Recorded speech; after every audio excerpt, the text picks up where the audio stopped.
Cities are loud in a way you stop noticing after a while. The horns, the voices, the low, constant hum of everything happening at once. You just sort of absorb it, carry it around with you. Leela had been carrying a lot of it lately. She found the door by accident. A rusted handle, a stairwell that didn't seem to go anywhere useful, but she pushed it open anyway. And the city just stopped. There was a garden up there. A whole, impossible, breathing garden right on top of the city, like the world had been keeping a secret and finally decided she was ready for it. The flowers were every color she didn't have a name for. Not just red. Red the way a sunset is red. Deep and warm and just about to change. Not just white. White that held a little bit of blue inside it, like moonlight does. And they were glowing, softly, the way something glows when it's alive from the inside. Leela stood in the doorway for a long moment, not quite ready to step in, not quite able to step back. She stepped in, and the nearest flower turned toward her, just slightly,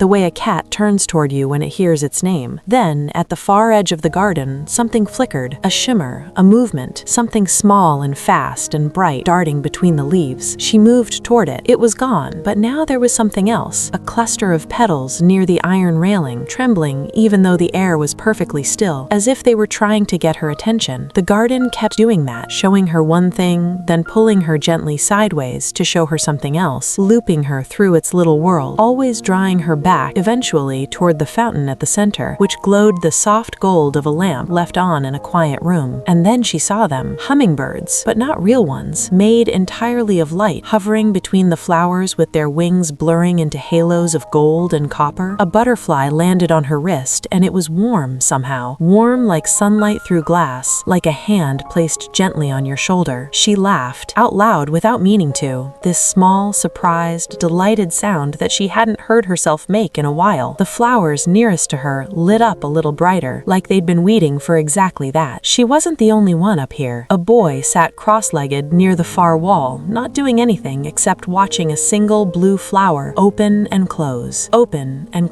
slowly, like it was breathing with him. He looked the way you look when you're grieving something and haven't yet told anyone. Two girls were laughing by the railing, leaning into each other, a cascade of gold sparks raining down from a vine above them that seemed to respond to the sound of their voices. Another boy stood very still near the fountain, eyes closed, face tilted up, not at anything in particular, just receiving it, the warmth, the light, the smell of something green and living layered over the exhaust and heat of the city below. All of them here, all of them alone, and yet somehow not. Leela found herself at the fountain without quite deciding to walk there. The water caught the light and threw it back in every direction, and the air around it smelled like something she couldn't name but recognized, like rain on warm stone, like the inside of a library, like her grandmother's garden a long time ago. She sat on the edge of it and put her fingers in the water, and it was cool and real, and the city was still down there. She could hear it distantly, but it felt like it belonged to a different version of the evening. The flowers around her glowed a soft, steady rose. That color, she'd learned later, meant something like, "You belong here." She left when the sky had gone from purple to deep blue, not because she wanted to, but because some part of her knew she had everything she'd come for, even though she hadn't known she was looking. The city was still loud when she stepped back onto the street. The horns, the voices, all of it still there, but she carried the garden with her, the warmth of it, the way those flowers had lit up when she laughed, the boy breathing with the blue petals, the butterfly warm on her wrist like a small and certain kindness. She laughed, out loud without meaning to, this small, surprised, delighted sound that she hadn't heard herself make in a while. The flowers nearest to her lit up a little brighter, like they'd been waiting for exactly that.